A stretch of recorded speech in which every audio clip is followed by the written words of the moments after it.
your time starts now, Elena. Good afternoon to each and everyone of us here. As a Christian, we know that Jesus is the unique Son of God, God, fully human, the Savior of the world, the one who took all our sins away. Aside from that, for me, Jesus is my spiritual brother, my close friends, my good role model who came into my life at a young age, taught me how to be a good daughter to my parents, siblings, friends, and to everyone. A close friend that I can talk to with anything without any judgment. He is always with me in happiness and sadness of my life. His presence in my life is my strength to overcome all the struggles that I've been through, guiding me to choose the right path to take for the better.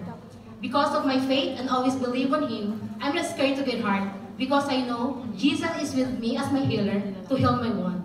I am not afraid to face any problems in my life because I know Jesus and our God is always with me, guiding me, protecting me, and watching over me at all times. And I do believe that every problem that we face has an answer. This is just a test for us from the above, how strong our will and our faith is. Thank you.